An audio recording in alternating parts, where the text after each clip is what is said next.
Here's a fun one for you. Okay, anybody that knows me knows how much bad luck I've had lately with vehicles. Well, this is from my wife's car, which was my son's car before he took off and got stationed in Hawaii. So he left this 2009 Nissan Altima.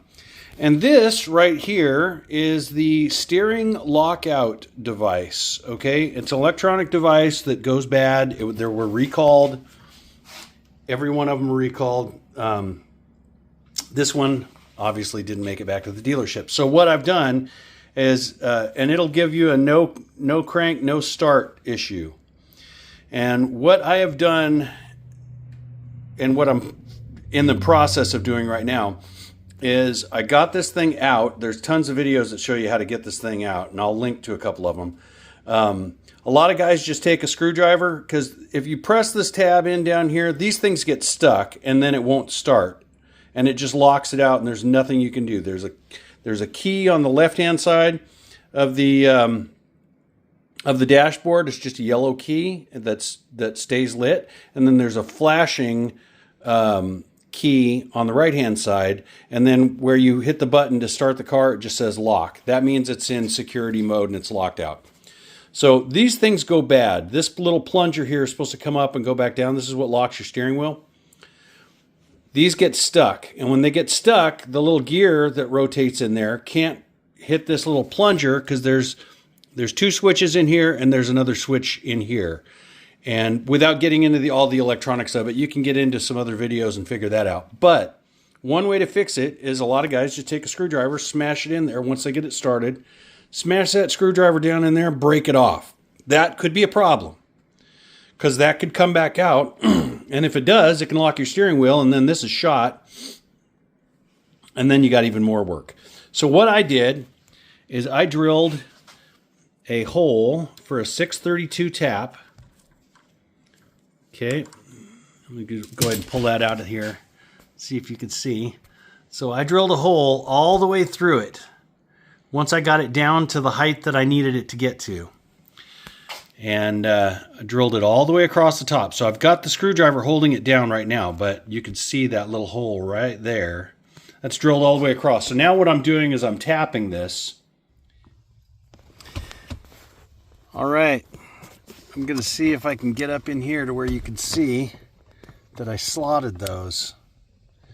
So they're slotted now, so you can actually get them back out. But this is the box. It's up under the steering. And most of this stuff's pretty self-explanatory to try to get it out. But you take this plate off, which these are just 10 millimeters. And just take these little bad boys right here off. But when you take that off, it just makes that getting to that part a whole lot easier. And then you go through the steps that I showed you. So I'm going to walk through this step by step as to what I did. First things first, car wouldn't start. Had the key flashing on the right hand side and the yellow key on the left hand side. Okay, so it was in super duper safety mode. Wasn't going to start. No crank, no start. Pulled all this stuff apart. The tab on top of that I showed you. I will show you, because I'm going to put all these videos together, but I put that in another video where I pressed it down. I got the car to start. As soon as I did that, I turned the car off, immediately went out and unhooked the battery. And by the way, this is a brand new battery. Unhooked the battery, and then immediately pulled that this fuse, that 10 amp fuse that I pulled out of right there. That is your steering lockout security fuse. So pull that fuse out after you've started the car and made sure that everything's good. Then go through these steps, fix that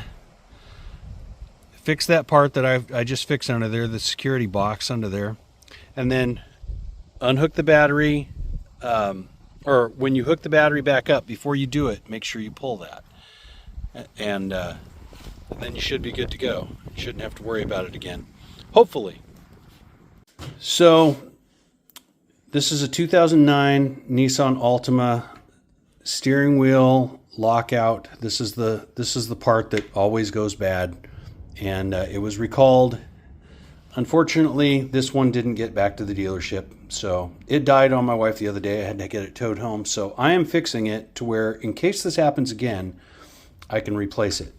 Now, a lot of guys will take this and just jam a screwdriver down in there, down into here, smack it down, break it off, and just pray that it doesn't fall apart.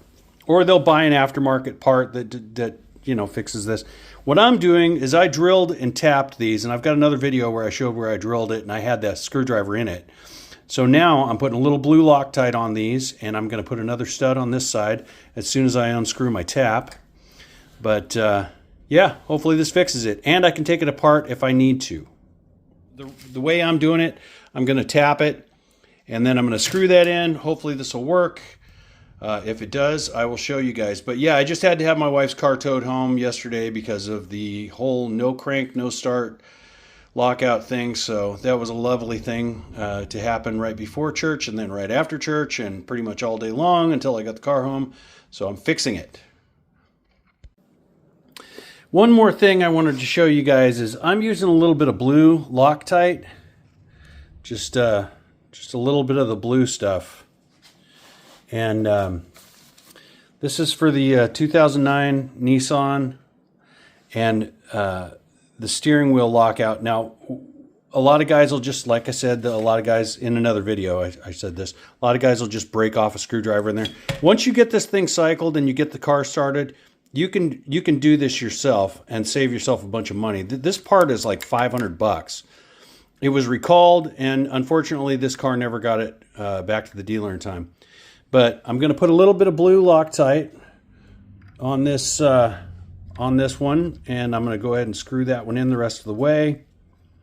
And then I'm going to put one on the other side as well, and that will hold that pin down, and hopefully that will fix this car for good. Okay, one more thing I'm going to do on this 2009 Nissan steering wheel lockout. Okay, now the way that I'm doing this is so that I can take this apart if I need to, because this is to fix the old no crank, no start key issue. But I am going to take just a little dab of blue Loctite and just get a little bit of this on these threads. Now, what I did here, a lot of guys will just break off a screwdriver. I'm not doing that. I'm actually drilling and tapping this for 632. And then I'm screwing these in from both sides, and I'm going to Loctite them. And that's going to hold this button down, and that will allow the vehicle to start. Once you get it started, once you get everything going, get that thing down, then you got to pull the fuse for the steering wheel lockout. But this just gives you a clue. One more thing that you guys might want to do too is go ahead and slot those screws, because those are break-off screws. And I just use a Dremel tool and slot them so that if I ever need to get them back out again, I don't have to struggle with it, because they are kind of a pain in the ass to get off. Again, this is for that 2009 Nissan Altima steering lockout. These two screws, you screw them on, these tops break off. You can't get them back. You can't get them back off without struggling with it. Got to take a chisel, a hammer, and beat it around until you get them out. So once you get that done, you could just put a slot in them, and then when you screw it all back together, if you need to take it back out again, you can just use a flathead screwdriver.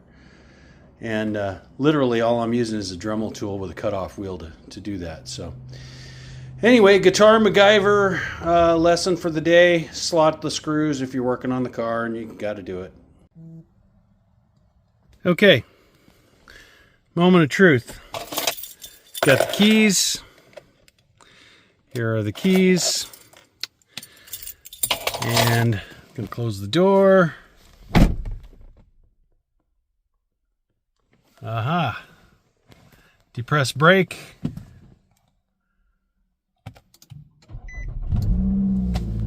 Car starts up. It's a beautiful thing. So there you go, folks.